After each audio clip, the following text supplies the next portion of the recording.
Thank you, ICRA, for inviting me for the GAISA 22. Thank you, Mr. Raj Sharma ji and Wing Commander Sudhakaran, who actually introduced me to this forum just a few days back.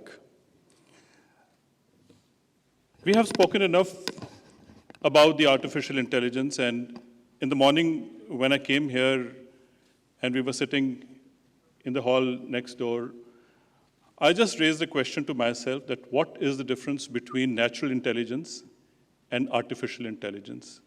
And when artificial intelligence will become as good as natural intelligence, or is that not the aim? Or do we want the empowerment by the artificial intelligence to become so superior that it beats the natural intelligence and we would not know that we have got enslaved by the tiger called the artificial intelligence and the machines would dominate us. So are we ready to enslave ourselves or not is a question.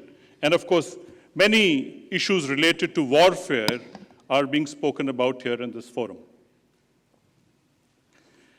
As far as the warfare is concerned, I take your mind back to the 1800 AD,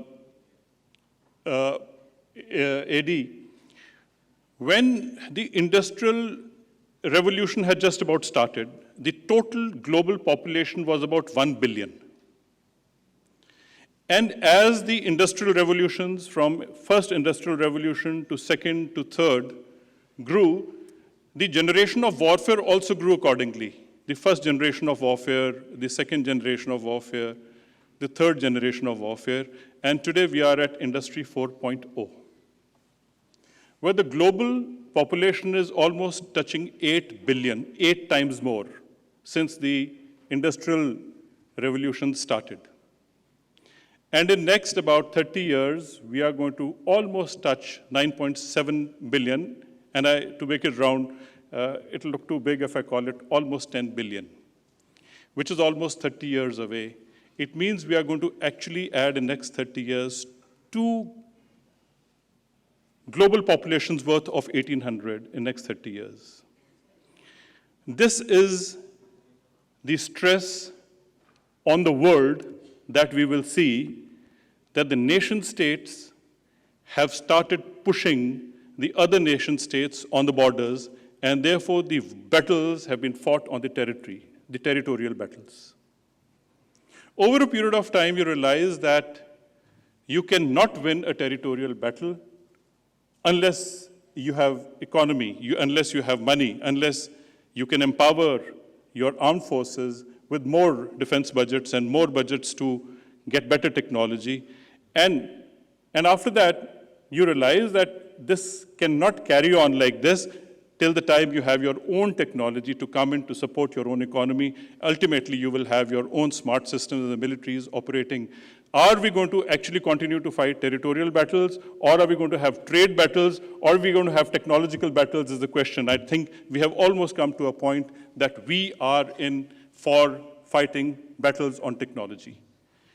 Anybody or any state which gets subservient to technology of the other state will also, over a period of time, get subservient to the militaries of the other states, and then you will lose territory and you will lose trade, and you can even be called as the supplier of the labor to the other world, which is empowered by technology. And when I talk about empowered by technology, here actually we are talking about the use of artificial intelligence. Artificial intelligence earlier, as philosophically we know that India has been, though a non-aligned country, but most of our technology came from the Soviet era. Did not come from the West. Where our adversaries initially, Pakistan, got the entire technology from the West. Then the Chinese, empowered by the Western world, in particular America, started stealing and started reverse engineering, and then collaborated with the Soviet and the West and produced their own technology. And on the borders were being pushed around as 3 nuclear powers, and there is a stalemate as far as the deterrence is concerned. The next deterrence will not only come from the nuclear power, but it will come from the technological power. If you have technological power, you can have better deterrence. That is a deterrence of technology. I take my mind back to 2008 when I was commanding a brigade in Uri, and a senior commander came to me and I was briefing and I was talking about the hard power, I was talking about the soft power, and I was told, have you thought of smart power? So I said, well, combination of hard, smart, but then I could not have an answer for that because 2007-8, we were not actually looking at the smart power. Because we were not empowered by the machine, actually the smartphones came immediately after that, and the data started getting into analytics, and then we find that now our lives are actually dictated by the smart power. Whether we are using it or we are being used, we have no idea. Because I think many times we are being used by the machine, and our data is going somewhere else, and our collective data of the nation is being used by somewhere else.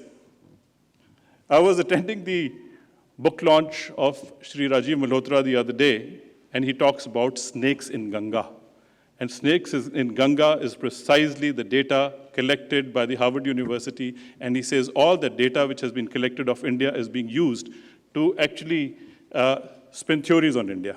Well, I don't want to really get into that, but the point is that the whole warfare is on getting the data, using the data, empowering the machine to use the data to become smart. As far as the battlefield is concerned, we are aware that Russia and Ukraine are fighting a battle.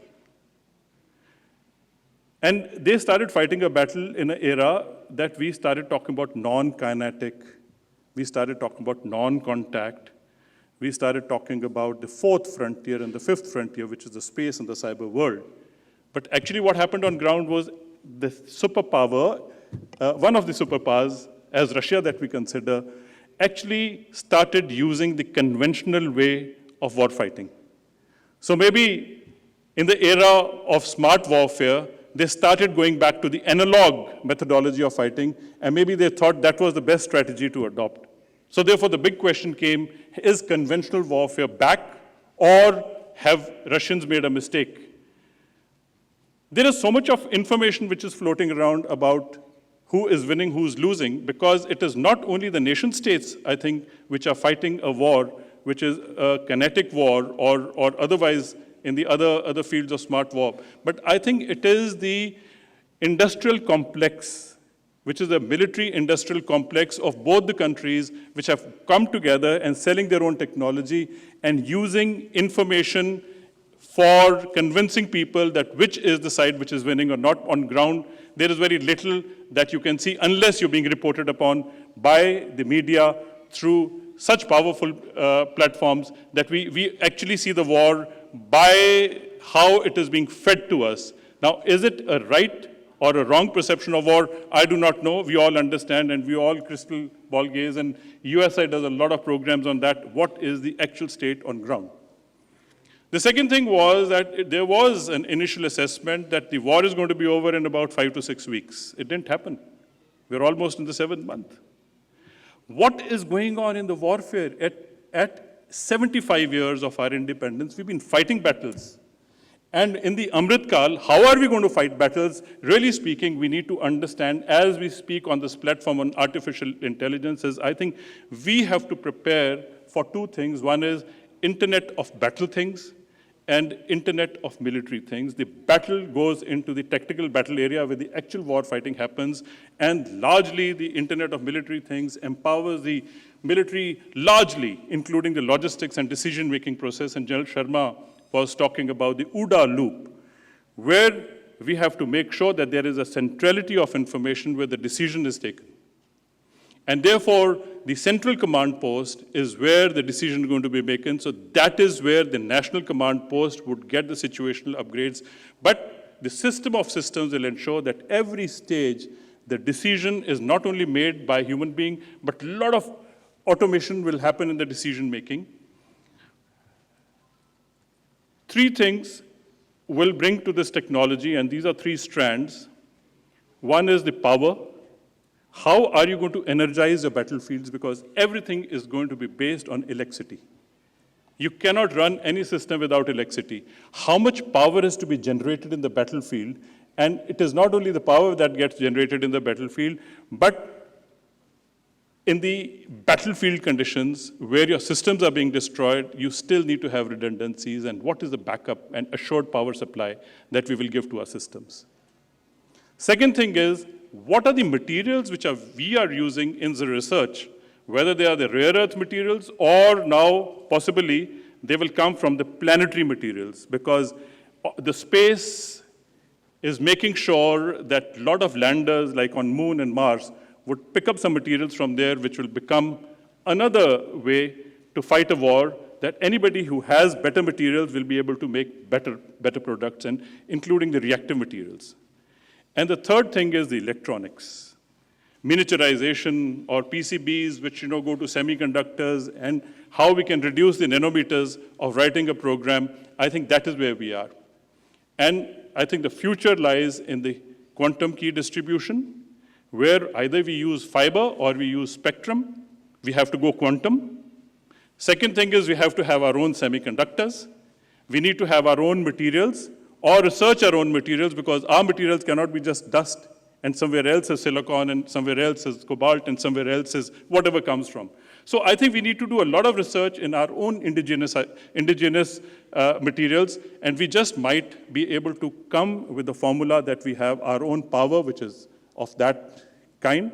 We have those materials and we have the electronics of the kind that we build semiconductors. In all that we are talking about here is that whatever analog systems we currently have, we have legacy systems, have to be smartened and made hybrid so that they can connect up.